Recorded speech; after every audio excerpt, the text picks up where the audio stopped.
Hey everyone, welcome back to JP's Budget Collecting, and finally after a bit of a delay, we are back to talking some Sandman. We're talking Volume 7, Brief Live tonight, and I got my Sandman crew with me. My man, Unruly Simeon, what is going on, my friends? I want to holla. There you go. We got Jennifer, Comics Will Break Your Heart, back and with us again. How are you? Hello. Good. Nice. Yeah. And last but definitely not least, my man Kavi, Comic Books NYC. What's going on, Kavi? A lot. I'm gonna get a root canal in the morning. Can't wait. Nice. Can't wait. No. I feel like I've read this 4 times since the last time we did an episode, but it's one of my favorite. I maybe I'm exaggerating. Maybe it was like twice, but yeah, right. I've read this one so many times in the past, and I feel like it's one of those that you can go back to easily, and you know, as long as you have read it one time, you know. Right. Yeah. So it definitely feels one of my favorites. More consequential to the overall story than like linear also, in a way, you know. There's no like filler story in this one, or it doesn't feel like there's an issue that it's like this could have just been left out. Yeah, totally. No real side trek here. So yeah, I nickname it like Dream and Delirium's Excellent Adventure. You know, the Bill and Ted movie. So we've already started down that road. So what were your initial thoughts when you read this one back in the day, Kavi? Well, since you started down this road, what were your initial thoughts? Do you remember kind of what you thought of this one? Yeah, I mean, I think the road trip aspect of it, I mean, that's kind of a joking way of summarizing it, but that's kind of what it feels like. Even now, reading it, it's like, yeah, it's like a brother-sister road trip adventure that has massive consequences to the whole story. So yeah, feels that way for sure. Yeah. What about you, Jennifer? When you think about this, what were your initial thoughts when you read this one originally? So once again, when I originally read this, it's been over 15 years now.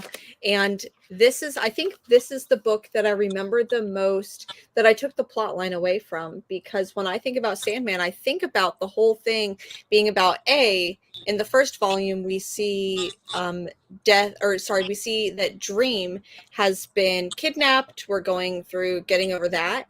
And then I remember thinking they're searching. We're going to talk about this more, but like, we're searching for Destruction. Destruction has gone missing. We're going to go searching for him. And it's going to be like Dream trying to find him and Delirium trying to find him. And that's what I remember for the entire series. I cannot freaking believe that it doesn't even happen until volume 7. I thought it happened way earlier. So I guess like for me, even though I wouldn't, if someone was like, what was your favorite volume of Sandman? I wouldn't necessarily say it's this volume, but I would certainly say after reading this again, this one is the one that I remember having the most impact on the whole linear storyline for sure. Yeah. And hello to John. Yes. Hey, John. Yeah, it's hard. You can't read this independent of Seasons of Mist and like maybe one other of the previous volumes and know everything that's going on. But if you have had at least gotten that far, I feel like it's one of the stronger volumes. Also because it has the same creative team, right? Jill Thompson on art. Yeah, so it's very consistent. Like a lot of the other volumes kind of just jumped around artists and inkers and all sorts of other creators involved. So yeah, I feel like since the first arc, this is probably in many ways the longest, most consistent story that we've got, like in a lot of ways. And Ruli, what about you? When you think about your initial impressions of this thing, what are your thoughts? Well, I love the whole series, every issue. This is a strong arc, and it sets up stuff that really matters later. But let me tell you where I've changed as a comic reader. When I first read this, the art didn't disgust me, but I just thought it was subpar. Oh, really? But now, rereading it, I don't know that it's grown on me or my taste has changed. I like it. It's not my favorite kind of pencil style by any means, but It's way better than my. I mean, impression. the strip club scenes where Ishtar is like dancing until people explode. I mean, I think that's some of my favorite comic book art I've ever seen. Yeah. That scene is a little bit, quite a bit different. It is. I mean, stylistically, style. she went to a different place to kind of get that sort of vibe across or feeling across. But I mean, just for me personally, like it's one of the most striking issues of comic art that I've ever seen personally. And then there's some also amazing kind of double page spreads or double page splashes in the issue where they finally do meet up with Destruction, and he's like walking them around and showing them, you know, basically his home and that whole starry landscape scene. I don't know which page it is. Yeah. But that's like a poster. Yeah, that's a poster right there. That is great. Yeah. It's beautiful. So it's some of my favorite art in the whole series in this volume. Yeah. So, well, I want to circle back to the art for like focus on the art a little bit because we don't always talk about the art as much as we probably should. But I will say for me, this one, it definitely stands out in terms of, I feel like compared to what I've read so far, is this one stands out in a lot of ways because it is very linear in a way that most of Sandman is not, but also because like I feel like we finally get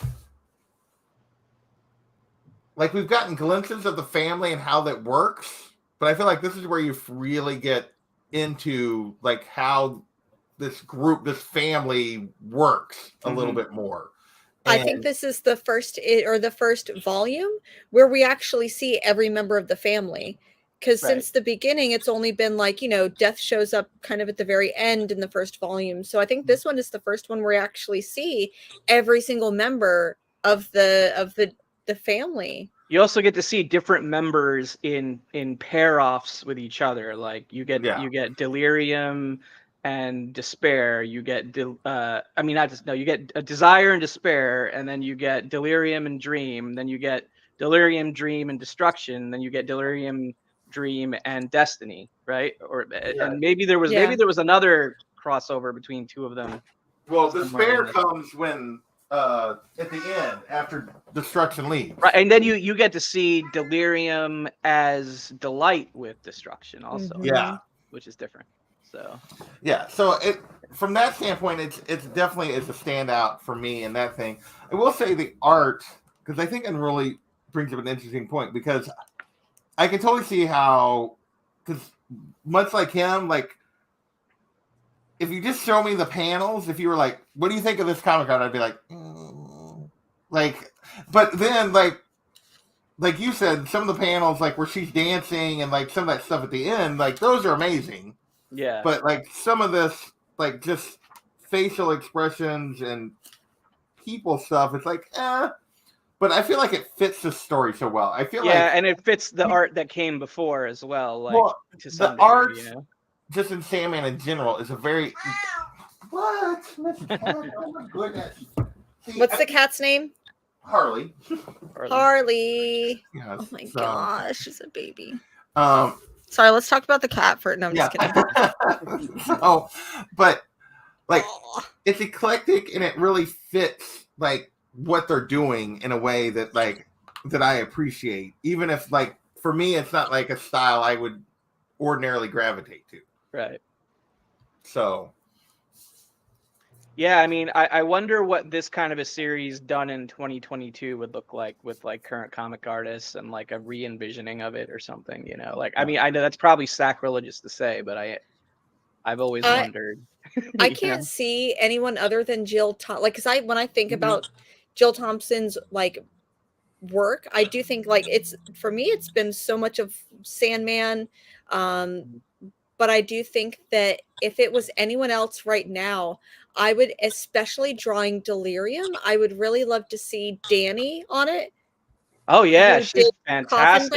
Yeah, I think that if she could like stylistically do Delirium, I think that her work would really, really fit with something like this. Yeah, I agree. It's got that like Eduardo Risso kind of style to it a little bit. Yeah. And maybe not this arc in particular, but I think Trad Moore could have killed Tradmore could kill nice anything he 7 or does, 8 but yeah. issues. Yeah. Speaking of Tradmore, are you currently reading Doctor Strange? Is it Fall Sunrise? Something like that, I think. Yeah, the mini series that he's on, right? Yeah, it's amazing. Oh my god. It's so good. Yeah. Oh my god, it's right here. Okay, I'm so sorry. I know I have to like derail this, but this is I'm so sorry. I mean, but after Silver Surfer, that's like the best possible title he could have done for Marvel, for sure. This Well, yeah, is seriously Doctor Strange and his art style, like some of how that didn't happen before, really. I mean, I know. I'm gonna see if I can. Yeah, pick him up... with Delirium would work Perfect. really, Cool. really well. Yeah. But, I don't think I've ever seen him do. I mean, not that he doesn't do a ton of commissions and stuff. So, but I would love to see some Sandman art. Yeah, that would be cool. A take by him, that'd be amazing. I don't know if you can see this right here, but Yeah. this is currently his work on Fall Sunrise, Yeah. and his work is so trippy and it's just so beautiful. I want to say, I know I'm like kind of derailing it, but seriously, if y'all aren't reading Fall Sunrise, I'm not talking about it enough. Doctor Strange Fall Sunrise, Tradmore, it's so good. Please read it. It's so good. Well, yeah, I'll buy the trade without a doubt. Yeah. Please do. I think it's on issue 4, came out this week, so. Nice. I read I think the first issue was on Marvel Unlimited. I think that's what I read. Oh, so okay. Far. Yeah. I got this really rad Peach Momoko cover for Peach 1. I literally have it right here because I'm like, I cannot stop talking about it. A lot of cool variants on that book with a lot of artists stepping up on them. Okay. Well, we'll circle back to Sandman. We'll see. This is the Tradmore Doctor Strange Fall Sunrise show now. We'll derail and go to Sandman. So let's always forget where this volume starts. Oh, the old guy. The old guy. So we start with the old guy, and basically that we see this old guy, and he has, kind of I forget now. I got to get back to the beginning of this. I'm on the wrong section. That would be why. This is the guy that's watching Orpheus, right? Yes. Is his name like Ardos or something? That his head is there.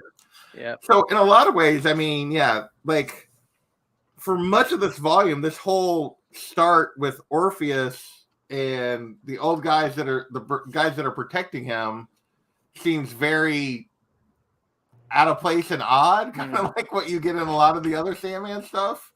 Right, like where are we going? Yeah. What's going on? And so we basically get an update on what his position is that we've gotten previously, like that, because we know his head was stolen at one point and Lady Constantine retrieved it for Dream or whatever, that. But now we skip from that just to Delirium, and kind of just wandering the streets of London. Being a vagabond, that's definitely being a vagabond. One of the things that I love about like Neil Gaiman's writing is that he makes these characters, like for instance Death, or in this case Delirium, it feels like it could be a character that you've passed by 1,000 times and like seen. And so like Delirium, the way that she acts like someone who could be like a houseless person on the street, or someone who's having like a mental health breakdown on the street. Right. And that's, you almost like disregard a character like that, but she's one of the endless. Especially in your city and my city. I see lots of people talking to themselves in various which ways. All over. But it does kind of remind me of that a little bit. You're just wanting to be on camera tonight, I think is what he said. Well, at this point you've got to assume that Delirium's middle name is Tremens. Delirium Tremens, what is it? Nocturne, is that the full name of the beer? No, what the DTs are? No. It's when you're withdrawing from alcohol so badly that you hallucinate, and okay. Is Delirium Tremens. Oh, so there's I can readily believe someone named a craft beer after it. There is a beer called Delirium Tremens Noctum, I think it is. Yeah, there's a beer. Okay. I don't drink beer, but I do know that. So one of the things I find most interesting is not just Delirium, but we get to see Desire in a way, like when Desire comes to her in a way that we haven't seen Desire before. In this right, volume. her a male primary male form, or is that? Well, I'm not even talking about later? the male form. I'm just talking about Desire's attitude toward her family, because it's been very antagonistic toward Dream. Yeah. Like all the interactions we've seen, Desire has been basically up to like causing problems. Sure, I love it, and we creating drama between the endless. Yeah, and we see here Desire is in many ways trying to prevent chaos, and like throughout this, or at least it appears to be what she's trying to do. I'm not saying that that's what she's trying to do, but she's trying to like stop. Delirium has suddenly got this idea she's going to go find destruction, and the Desire is like, let's not do that. Can we? I just want to shout out. I'm trying to look and see if I can actually like show this on screen, but the like sex club scene that we go to. I just love this like panel where Delirium goes up to who she thinks is her sister Death in the sex club, and it's someone who looks in that classic like 80s goth club style. But this scene in the sex club, like I love it. For the art. Yeah.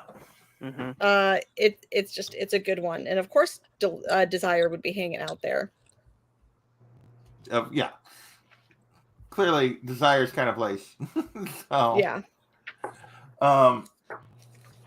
so Delirium decides, she tries to get Desire to help her. Desire's like, no, and then she goes to Despair, who you feel like actually kind of wants to but doesn't.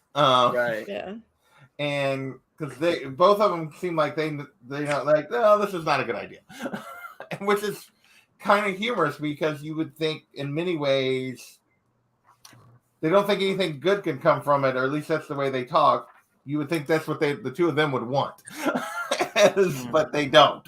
What did you guys think of just the interactions between, because this is not an interaction we've really seen much of, Delirium and Desire and Delirium and Despair, and then even we get a little bit at the end of this issue of Despair remembering Destruction, which we get kind of throughout, is Destruction's interactions with them all remembering Destruction. What did you guys think of that whole sequence? Unruly, let you go first this time.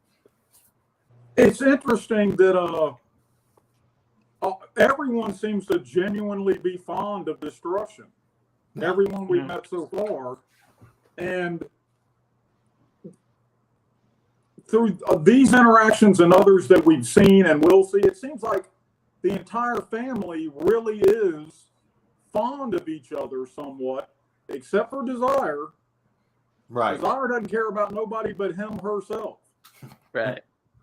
That's what's interesting to me, is how this underscores that the family does have some kind of bond, and Desire just could care less. Yeah.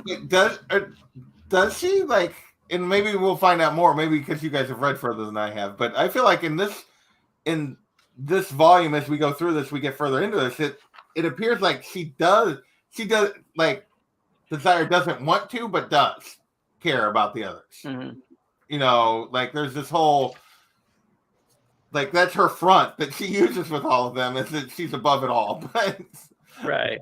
Yeah. Well, there's this interesting moment, I think, with Desire, where they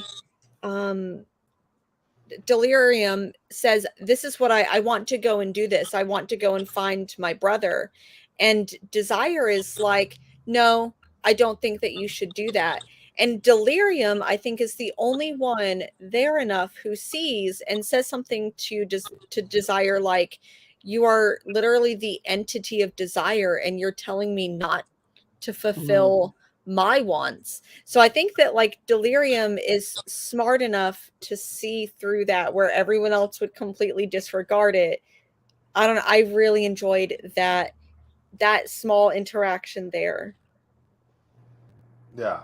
I wouldn't say I enjoyed this part of it, but I feel like you got a more, I guess, raw look into Despair's relationship with humanity in this, which you didn't really previously get, and how that member of the Endless,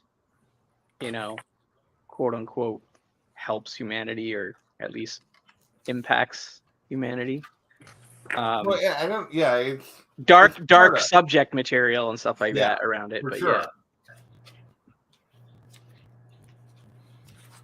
All right, so from there we jump back to Dream being emo goth brooding man. I love it. He's such a sad fuck boy. Look at him, like tears in the rain. That whole like sequence felt like a music video to me a little bit.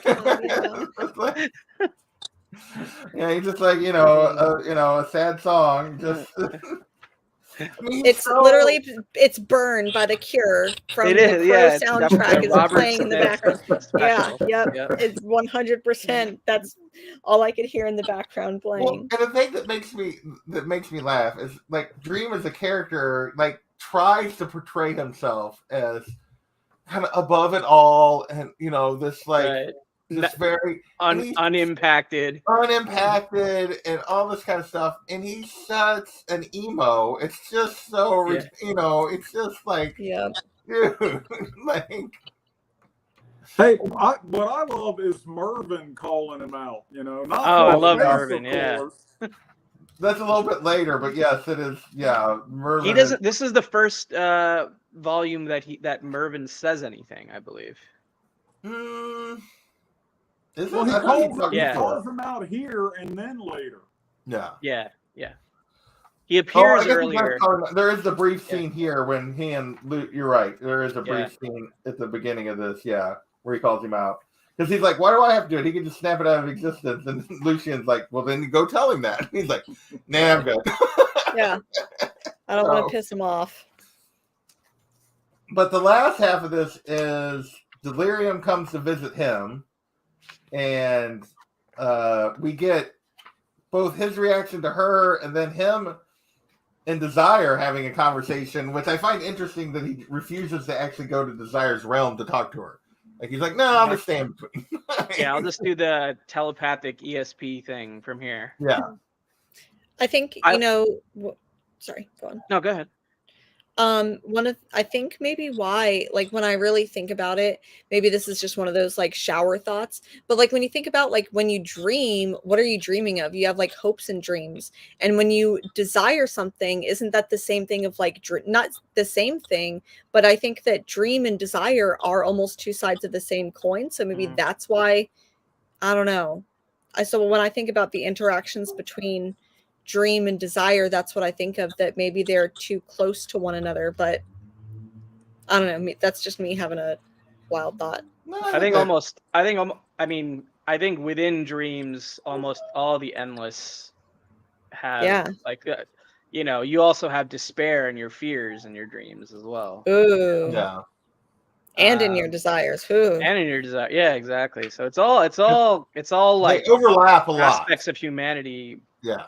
Represented by these endless gods or beyond gods, I guess, whatever they are, whatever it is whatever these entities are. Yeah, for sure.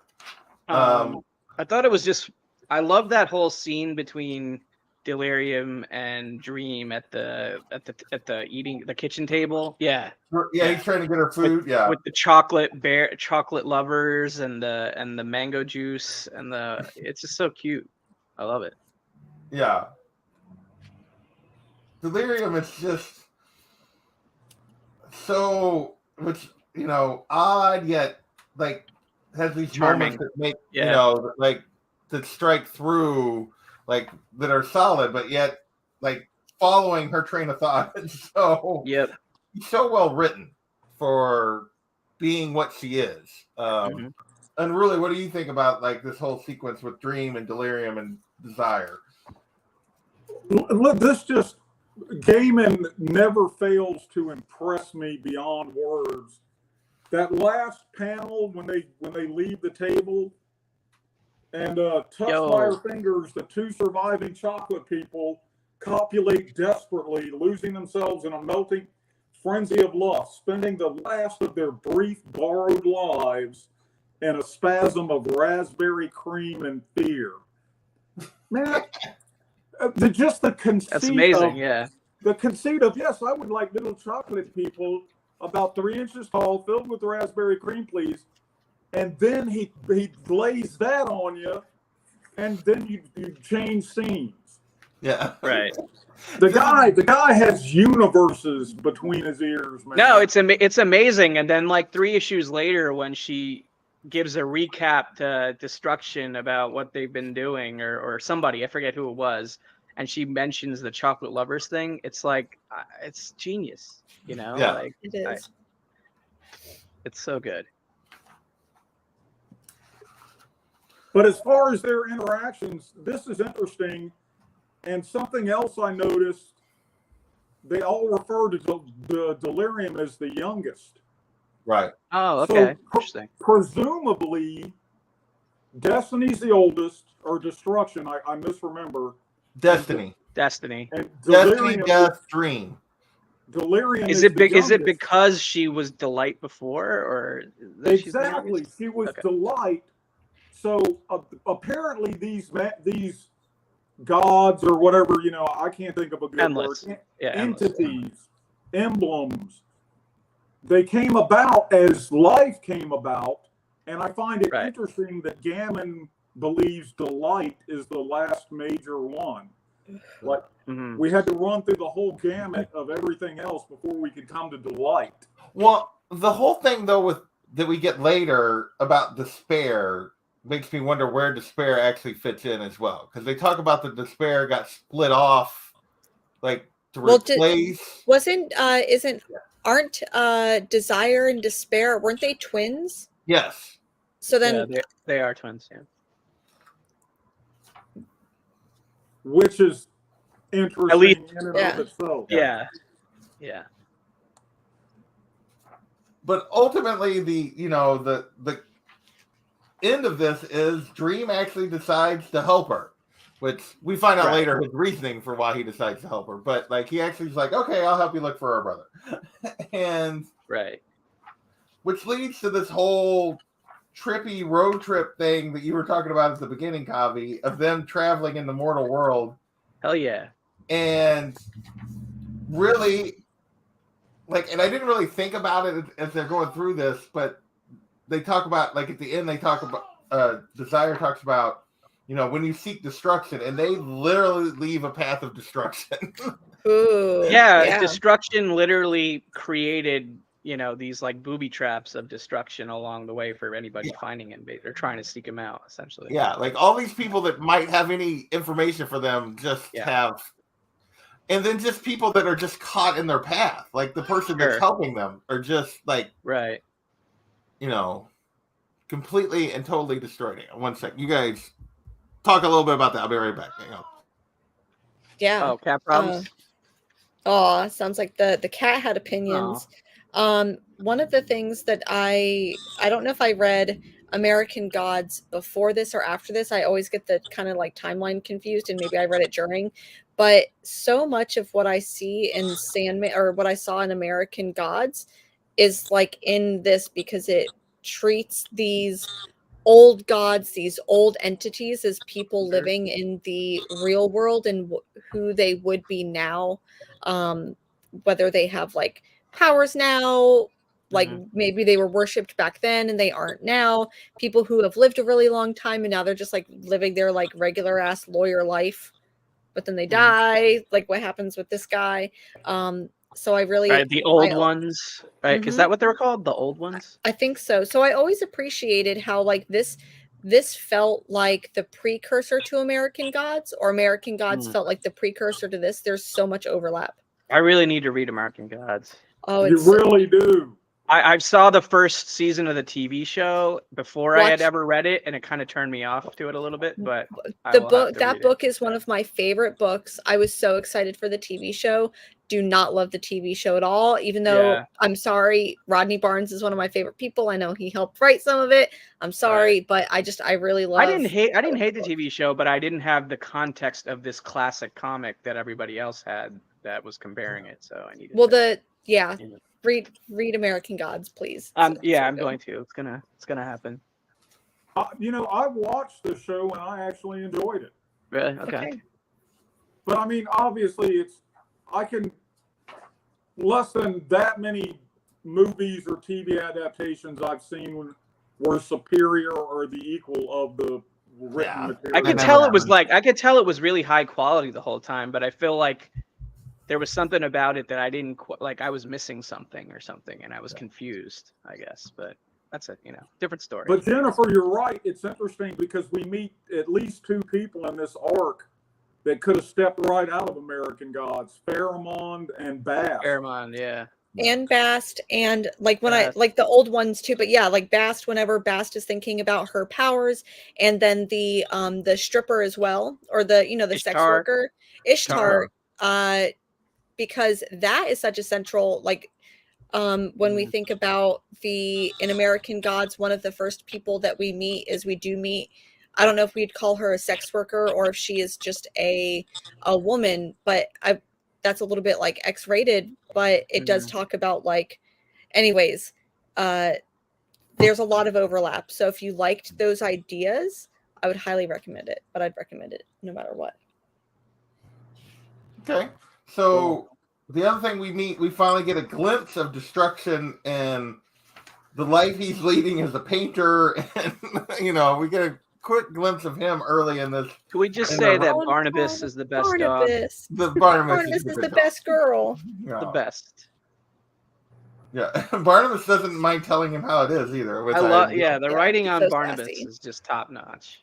Yeah, I can't wait. There's so many moments, and this is true out of every single volume, but there's so many moments that I can't wait to show up in the TV show. Same. Like, granted, it's probably going to be another 10 years before we see volume 7 adapted, maybe, but I would really love to see how they play with like Barnabas and Destruction, for sure. So outside of, because I don't necessarily want to go through their whole journey here in detail, but outside of, because I do want to talk about the Ishtar stuff, but outside of Ishtar, what things kind of jump out at each of you about their interactions in the regular world? Because we've talked about Ishtar a little bit, but Jennifer, I'll let you go first. What are some of the moments that jump out to you as they're wreaking their path of destruction before Dream calls it to an end here, about their travels through the mortal world? I think it's interesting that they needed what's his name, Pharamond, that they needed him to book an airplane. That's just kind of weird. Rent a car, get a driver. Yeah, get a Rolls Royce or whatever. So that part was, I'm glad they did it, but that's where my suspension of disbelief ended. But I'm really glad that it also gave us this really wacky interaction with mortal people. Right. Where Dream is talking to the little girl on the plane, because I don't think that we get to see little girl on the plane scene. Yeah, we don't get to see Dream interact too much with people. Like, we get to see him interact with people from his own realm, with his family, but I really enjoyed it. What was the line? It was like, what did honey, what did that man tell you? And then she's like, true things. He told the truth. He told me true things. True things. Yeah. And she's like, I swear, I know them from somewhere else. And it's like, you do, but you know him from your dreams. Yeah. So I do think, the little girl on the plane is a standout. And I do think it was just her interaction with him, and then her asking him the question at the end, and she's like, but that's not fair. And he's like, when you dream, sometimes you remember, when you wake, you always forget. She's like, that's not fair. Yeah. He's like, too bad. Suck it. That's the way it works. What about you, Unruly? Is there any moments from their travels here that stand out to you? Oh, yeah. The interaction with the little girl was classic.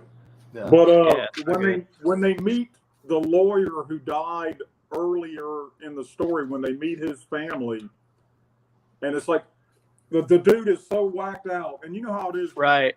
Somebody important dies, and you've been conscious for 3 days straight. You'll talk, and you start babbling, because you're basically hallucinating. And this guy just shows them everything. Check it out. Doesn't know him from Adam. Look, my old man had He had a Roman Picasso. coins and 20 He had a Picasso. passports. Yeah, that was cool. That was a cool, fun interaction. What about you, Kylie? What was there any moment? Delirium attempting to drive, and the whole her driving, like, oh, this woman that we just met and spent a few days with just died. Oh, that means I can drive. Yeah, her reaction, that whole good. like, because she's like sad for just a second, and then it's wait. And then getting Matthew along for the ride to join the road trip was also. That was that was at the end of issue 4, and then in chapter 4 is when yep. Okay. Poor Ruby, man. Poor Ruby, fell asleep with a cigarette in her hand or something, right? Yeah. But it's almost like when we think about that whole path of destruction, it's like, did that happen on purpose? It feels like it, Feels like all of it was part of his, either truly part of. Well, if you ask Destiny, it was always going to happen. Yeah. And then if you ask Destruction, I don't know what he would say, but. And I do just have to say, I want to highlight Death's fit for this. Like, as he's walking through the flames, like, okay, I see you. You got to serve. Looking like he's walking down a runway. Well, yeah, when he's walking through the flames, these things are definitely happening on purpose. I mean, Attain barely escaped with her life, and the Alder, went to great lengths once he got a whiff of what was coming. Yeah, to not be there. Yeah, for sure. So their journey kind of culminates at the strip club where they're looking for what, I forget what her previous name was. That Ishtar is what she's. What she's being going by now? I forgot. Yeah. Tiffany, or is that someone else? It was kind of hard differentiating between all of it because they mention all of the different names. Right. Yeah. Because Tiffany is the blonde girl, and then Ishtar, but they mention all the different stage names of all the girls and her. Right. Yeah. I think Tiffany's the friend, the main friend, right? The blonde. Tiffany be a drug addict. God bless. Yeah. Yeah. For sure. But you get just the amazing art that you get, like the style, just this whole sequence in the strip club and the lighting, and like when he comes in and oh my God, what is the problem? Closed doors. I mean, she said that she didn't know Destruction's location, right? Because they previously had a relationship or something. Yes. And I like the little aside, the little thing we get with the trooper that pulls him over. Delirium just screws this poor cat for the rest of his life. Oh yeah, gosh, that was a good one. Yeah. So ultimately, we get the sequence, and after Matthew coming down to navigate, and I like Matthew in the series too. Yeah. Yeah, he's so good. Yeah, Matthew trying to teach her to drive. So it's like, yeah, poor Matthew. It's like, okay. But ultimately, through all of this death and destruction that follows them as they go on their path, Dream decides to walk away in typical Dream fashion without really explaining what. He's just like, yeah, we're done. Right. And just leaves Delirium there. Yeah. I think that's, you get to see her side of that and how it made her feel. But it seemed like she wanted that connection with her brother. she's lost looking for her other brother, Destruction. She goes to Dream to try to find him, and then Dream just leaves her. Yeah. Like, I don't know. She talks about it a little bit later, but you just know that it just feels heartbreaking that she gets left there alone again. For sure.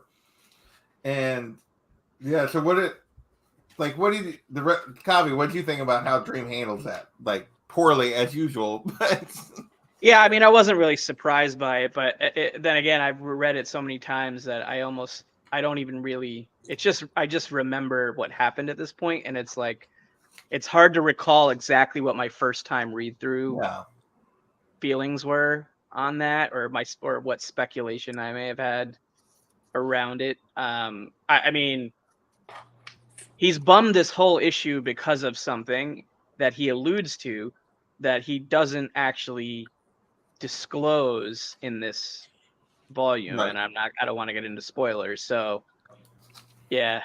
Well, and ultimately he abandons her, but he doesn't really abandon the quest in a lot of ways. No, he doesn't abandon the quest. Like, because he goes and we get the scene with Bass, who'd previously tried to use that to tempt him before.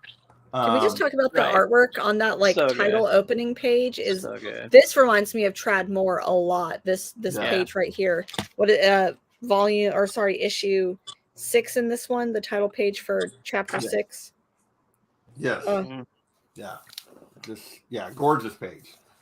Well, I like seeing Delirium in her realm, quote unquote, right? Yeah. He goes to visit Bass, and then he gets chewed out by death. Which he should. She's always going to put him in his place. But he left the quest. He had good reasons. The problem is he did he is prone to do. He didn't explain himself to. Yeah. Right. Which and not that maybe that makes a difference with Delirium. You never know for sure, because she sometimes can register things, and she registers things you wouldn't think she would, and doesn't register things you think she should sometimes. But he handled it poorly, and Death's like, fix it. And this page is this page where every panel he looks more and more like a cat from top to bottom. Ooh, I love that. Just stylistically, it creates this kind of eeriness, to the dialogue. And once again goes back to that, how would a powerful creature who relies on humans for their power in today's world, they're not worshipped. That's such a big concept in American Gods that I love. I love seeing it here. No. So we do get a fun moment with Dream and Merv and Lucian this issue, and I love back in the dreaming. Yeah, back in the dreaming, when Merv's talking about him and he comes up behind him, and the face that they draw on the pumpkin when he gets caught. Yeah. He's like, oh crap. We've all been there. You've said something, and then the person you're talking about comes up and it's like, dang it. But yeah, that's really well done. The art there, and so I will say, for all the there's a ton of really cool sequences. I'll be honest. I mean, the sequence with Dream in Delirium's realm, like that panel is so good. Yeah, and the next page I think the next page is still there, right? Yeah. So I'll be honest, I thought that was really cool, well done. But I thought the big splash page was kind of underwhelming. For me. Yeah, I don't know. Compared to some of the other things that we get, I don't know. It just felt. I think this is cool, but it's very collage. This is cool, but it's very collage heavy. It's almost like Dave McKean worked on it, Yeah. Which I love. It's the inconsistency between the two pages that messes with me. Because it sets one tone here, and then you turn the page, and it's a completely different interpretation of it. Mm-hmm. And I just found that kind of which I get that the interpretation maybe could change, but I don't know. I found that didn't work for me as well. I was a little disappointed in that. Yeah, I mean, well, one is collage art and the other is comic art, kind of. Yeah, really. And it's like, I don't know. And then, but you see the other sequences where she, like, the art does the starry sky we see later and stuff, and it's like, I don't know, that panel, those 2 pages are kind of a disappointment for me. I'm surprised that you enjoy them as much as you said you did. Really, no, I really like it. So, but there's some important stuff going on in those 2 pages. Oh, there's a ton of important stuff between the conversation between them. You know, and like him again, like showing an aspect of himself that most of them said didn't exist, where he, you know, he apologizes and he gets down and talks to her, and he and admits that he likes her when she asks, which is like a nice moment. Yeah, well, I love the way he does though. It's like, yes, I suppose. Yes, I suppose I do. You know, you know, he's like, you entertain me. It distresses me when you're troubled. Like, you know, it's like, just say I love you, bro. Yeah. Yeah, it's gonna be the death of me. I went in. I went out. The cat's good. I know. She doesn't like a closed door. But I like how she reads in the riot act.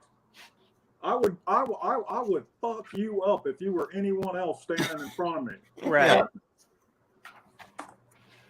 Like, you ever gone mad? Like, I can arrange that, you know. So once again, they go on their quest, and this time they go and seek out Destiny, and we get another glimpse of her as Delight as they're doing it. And so what did you guys think of the conversation with Destiny here? As usual, he is like almost completely unhelpful. Which chapter are we on? 7? I don't know. I'm just flipping. 7? Yeah, after their interaction, they agree. I think we're into 7 at this point. Yeah. Okay. I honestly forget that part of the book more than any other part. Well, I feel like because it has almost nothing to like. Destiny just basically avoids giving them any answers at all. Yeah, this is what he always does, basically. And yeah, it feels like someone who, when you ask them a question, answers with a question. Like he doesn't necessarily do that, but he, you know, he's leading them.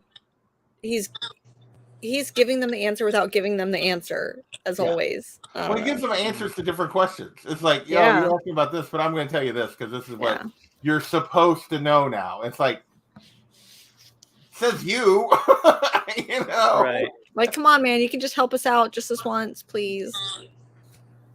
Well, and I enjoy that, like, for all of her, how fragile Delirium is at times, like, with Destiny, she actually takes, like, whereas Destiny kind of just, like, wrecks Dream here. Like, she's like, yeah, no. Like, I ain't putting up with she's pretty coherent in that sequence. Very. Yeah. You notice. Well, and she calls him on it. And, you know, calls him on his BS. It's like, you know. Yeah. And I love, he says, it is refreshing to see you so collected. Yeah. Yeah. He's like, stick it.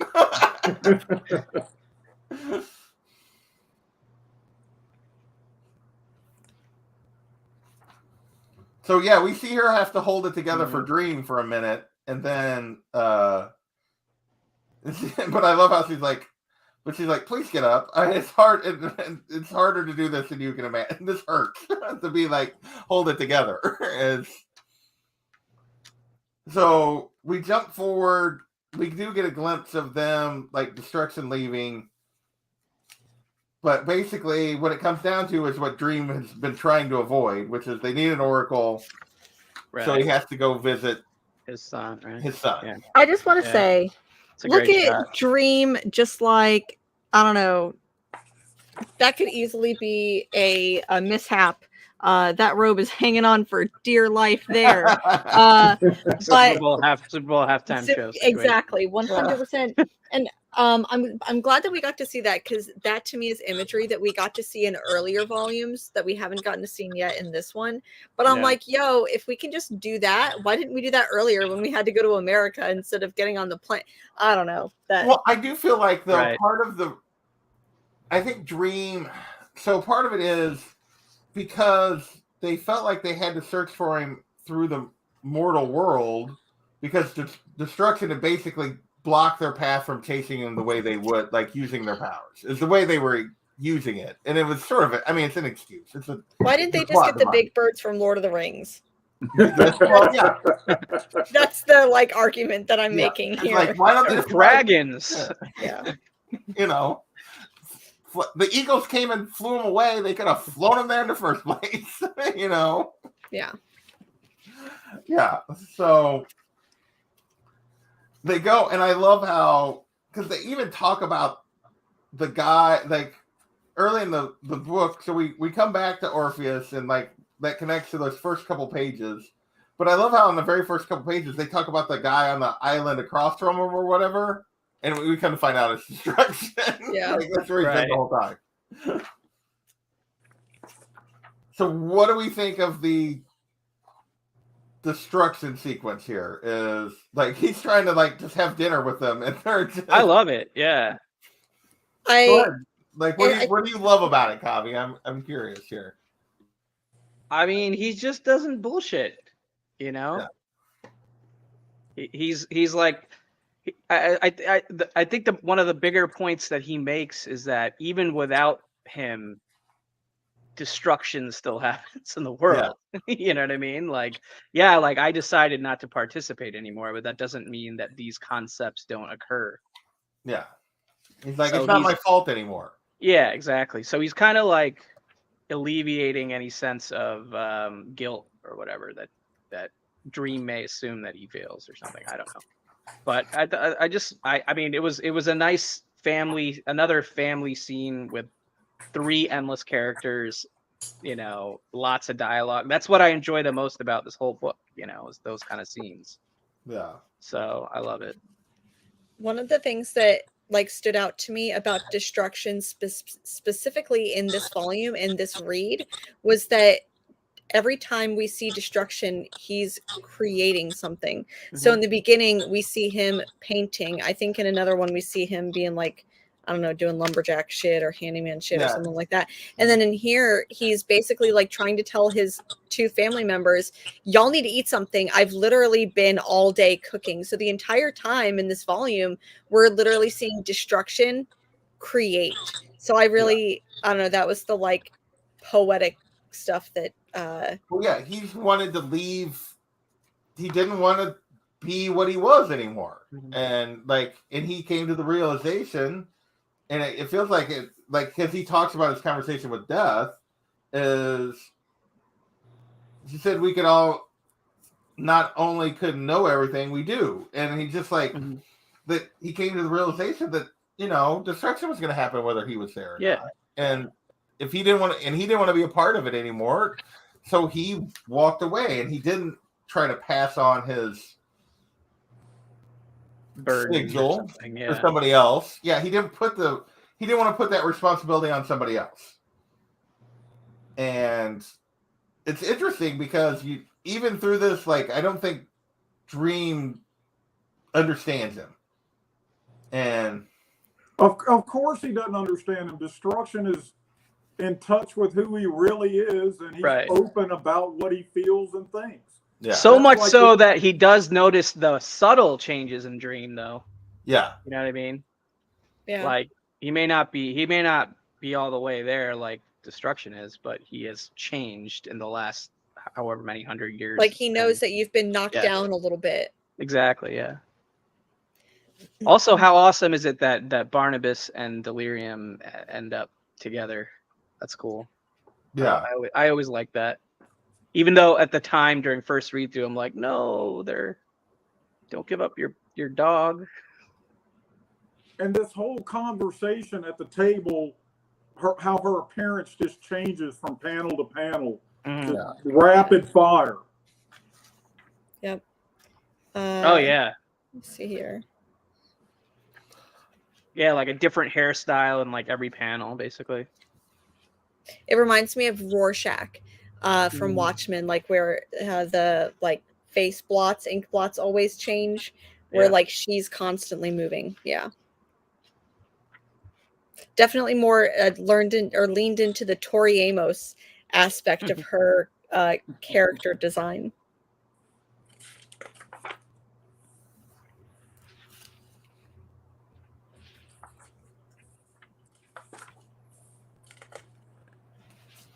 So I do love the sequence where he talks about, like, you know, their nature and how they actually define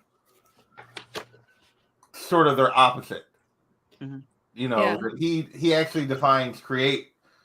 You know, things can't without things. Destruction can't exist without creation, and creation can't exist without destruction. And you know, our sister defines life, and despair defines hope, and desire defines hatred, and you know, destiny defines freedom. And he's like, well, what do I define in your theory of yours? He's like, reality, perhaps. You know? And it's just like, I don't know. The whole conversation is just really well handled. It's really good. It's a good. I mean, it could be like a one-man play or just like a short, you know, stage play. Just this issue. Like, I don't know. Has Sandman ever come to like theater? Because that would be awesome. Yeah.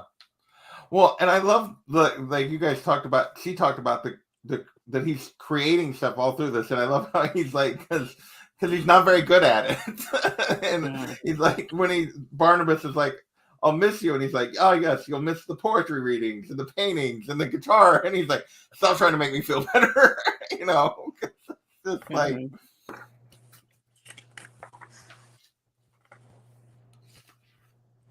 And we get this really interesting panel at the end of like, so what is the expression on Dream's face when she's like, so what?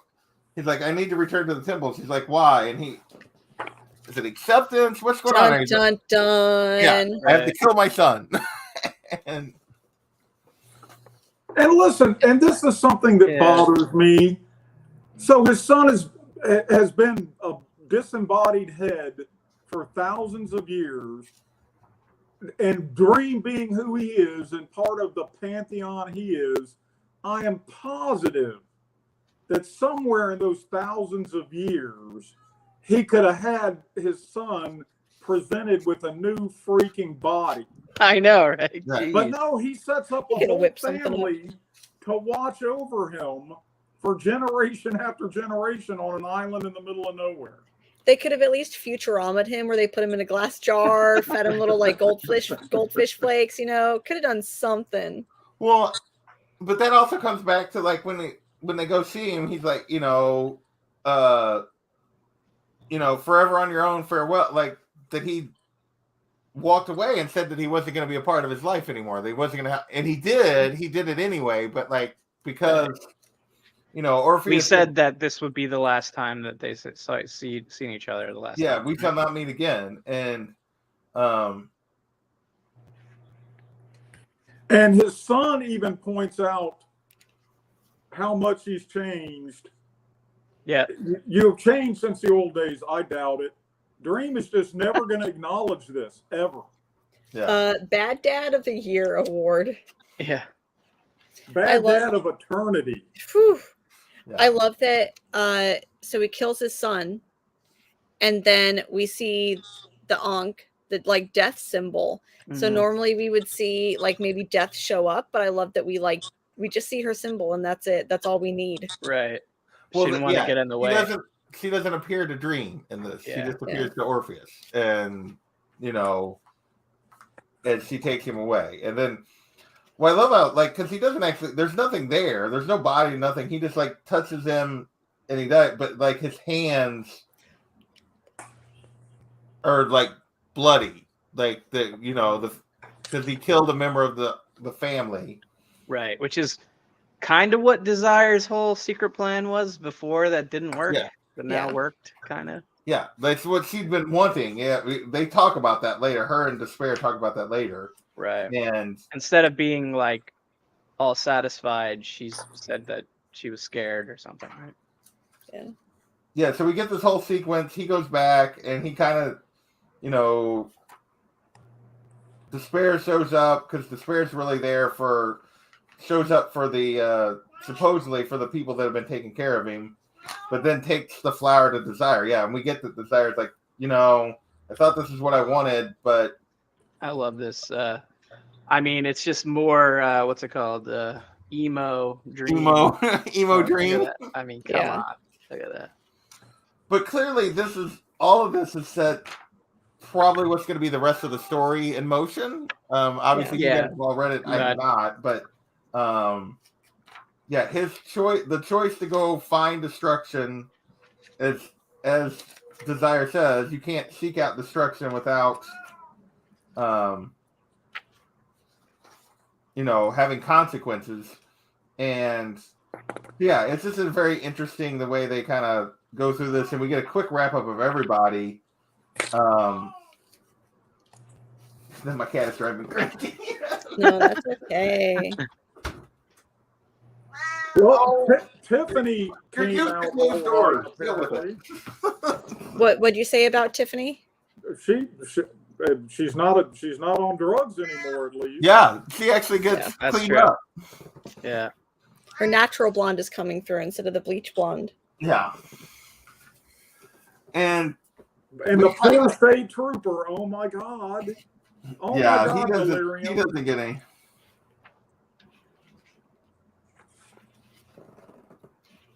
And I find it interesting that we end with the death, or with them burying Orpheus's head, but we don't end with Dream, we end with Desire. Mm-hmm. And the flower that was delivered to her from the square took her from where their brother was, that was new flower. So overall, thoughts on this volume? We talked a little bit about it at the beginning, but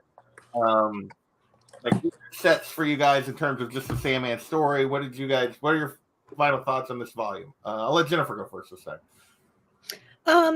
What I would really say is that this volume is probably what I remember the most from the whole thing. Is this leads up to the next couple of volumes, and I remember them looking for destruction. That was the biggest thing that I remember about this series. So it's really interesting reading it again, and I can't wait to reread the next volume. Yeah. It feels, it's somewhere between the end of a second act and the beginning of a third act of a movie. Yeah. It's not quite either, though. It's intermission. It's time for me to pee. No, I'm just kidding. No, well, after this, it would be, I think. Yeah. It would be an appropriate time to pause and then continue to the end, really. Well, and obviously, like I said, when you say that, to me, I feel like, and I obviously haven't read the rest of it. This is volume 7 of 10 volumes, I guess there are. But to me, it very much feels like, the whole rising action, the climax before the falling action. That this decision and what they did here was very much the climax of the story, and everything that's going to happen is because of what happened here. But then that's without reading the rest of it. That's just what it feels like when I read it. Unruly, what are your thoughts on this volume? You're exactly right in what you just said, and you even get a one-panel preview of some of the consequences of this. I do? Oh, yeah.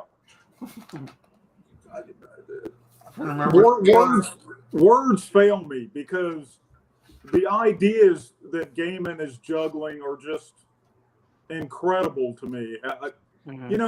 It's so rare for me to read something and be surprised by what happens along the way. And he does it to me, obviously not on this read, but the first time I read it, I was just continually being surprised and going back and finding some little jewel of a sentence, or, something hidden in the background of a panel. It's not my favorite comic of all time, but it might be the best. Oh, yeah. One of my favorite lines is Death in, I think, maybe the 3rd issue, where she's talking to the lawyer guy right as he's lived 15,000 years or whatever, and is finally about to kick the bucket or whatever. Yeah. And he's like, I had a good run, right? I lived 15,000 years or whatever. And then she's like, you get what everybody gets, a lifetime. Yeah. A lifetime. I was like, that's genius. Yeah. Especially when you flash back to the beginning when she had to collect the baby. Mm-hmm. Yeah. Yeah. Yeah, and the baby's like, well, I just got here. It's like, well, this is all there was for you, you know. All right. Anybody have any final things before we close this down? No, I'm excited to keep reading. Like I almost like, since it took so long for this episode, I almost just kept reading personally and just kept going. I refrained, but I wanted to really badly continue. Yeah. Well, I was glad I did. Like, I debated on whether or not I was, because I had read it before we were going to have the first show, and then we ended up having to reschedule, and then nothing seemed to work. But I'm glad I reread it. But yeah, I am definitely ready to keep going now. So for sure. Yeah. So. All right. Well, with that, unless you guys have anything else you want to mention to the audience, then we will get out of here. And thank you for coming and listening to me talk about Doctor Strange False. I'm sorry. I just had to commit to the bit there. Yeah, really great. Thanks for another great show. I really appreciated this. You guys talking about I sit here and listen to you guys. So we will be back in approximately a month, and we'll talk about Volume 8. All right. So sounds good. Later, everybody. Bye everybody.